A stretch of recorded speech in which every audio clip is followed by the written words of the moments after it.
Okay, part three. Brewmaster, Dundalk Bay Brewery. I got it right this time. Irish Imperial Stout. Guess what? It's not barrel aged. Up next.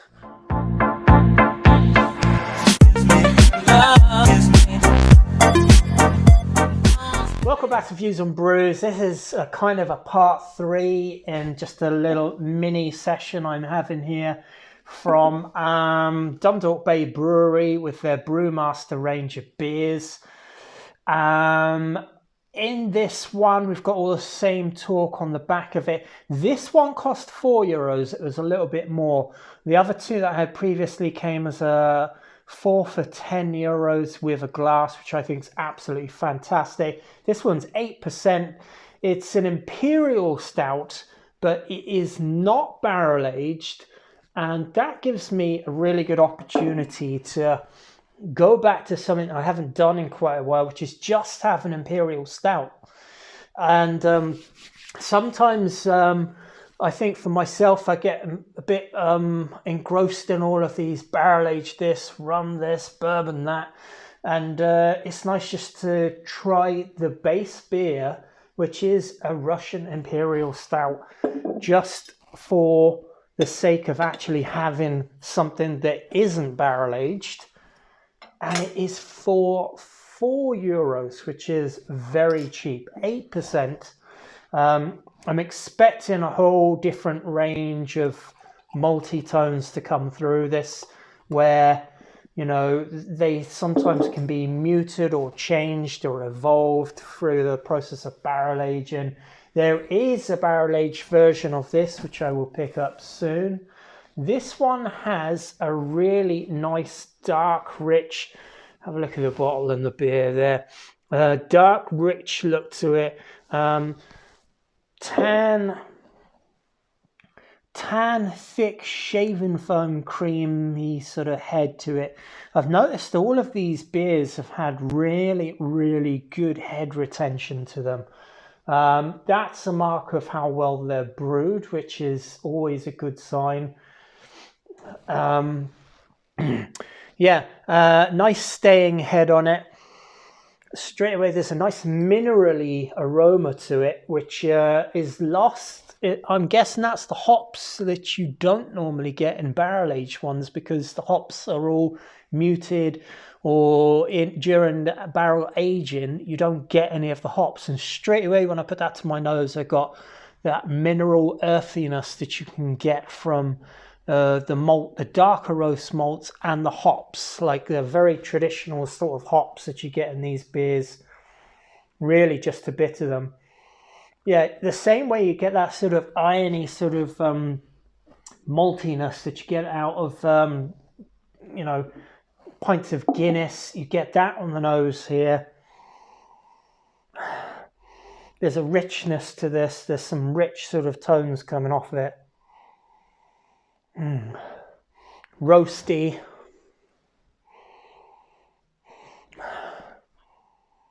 Maybe coffee coming out of it. I reckon the beer is so cold out here, I reckon it could have done with a bit of warming up. Yeah, coffee, there's a little bit of chocolate going on. Rich, malty, coffee, chocolate, earthy and mineral sort of hoppy tones to it. Okay, cheers, launch out. Let's have a little crack at this one.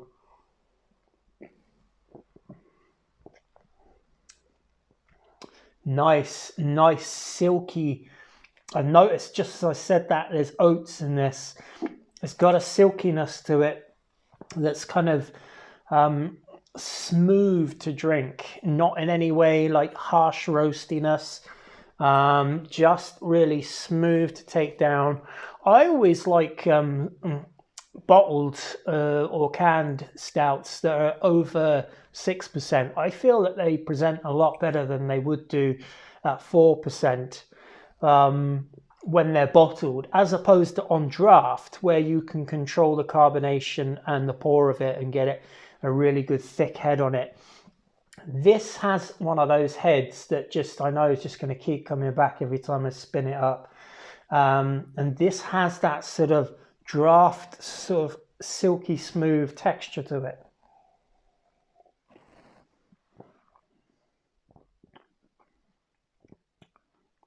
nice, rich. I keep coming to rich as one of the first things that I notice about it. It just feels to me like there's some rich caramel, burnt caramel, really deeply burnt caramel, and like a bit of a coffee note to it as well, which comes in. Coffee notes a little bit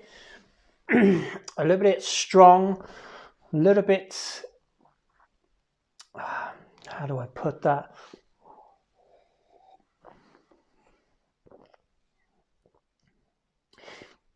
Yeah, it's meaty. It's a meaty beer.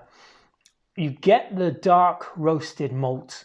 You get a kind of a sharpness from the malt, but you also get this really nice silky smooth texture to it as well. Did say something about the mouthfeel to it as well. It says rich malty aroma, chocolate and vanilla. I won't argue with vanilla. You get that off pretty much every dark beer. Hint of coffee. There you go. Brewed with 8 different types of malt, this imperial stout has a well-balanced profile with dark mochaccino flavour. That's a great way of describing what I was trying to get to with the coffee. There's kind of like this, not unpleasant at all. There's this kind of like a sharp, dark coffee element to it. They've gone with explaining it as dark mochaccino, which is actually good because it has that silky smoothness to it with the froth on the top. Life gives you stout, make Irish stew. Okay. It's malty, it's rich, there's dark toffee elements to it. Not really toffee, that's not very fair to be honest. It's kind of more, presents more mineral and just a little bit roasty. It's actually just a really simple Russian Imperial Stout. I've actually drunk so many barrel-aged ones at this stage, but when I drink a normal Russian Imperial Stout, I'm looking for something to come and smack you right up front from the bourbon or whatever.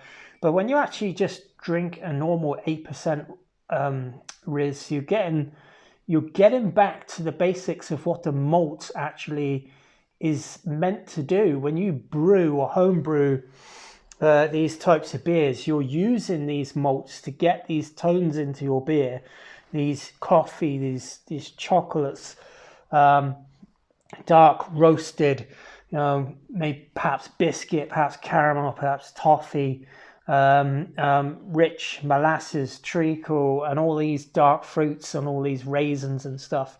This has gone slightly in the coffee direction and silky smooth. That's the way I would see this beer. Perfectly enjoyable. Let's have another sip.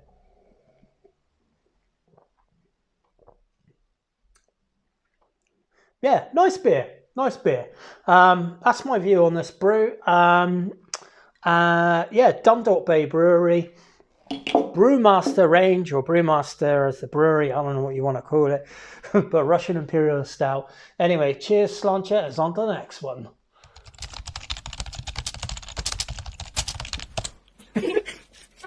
And then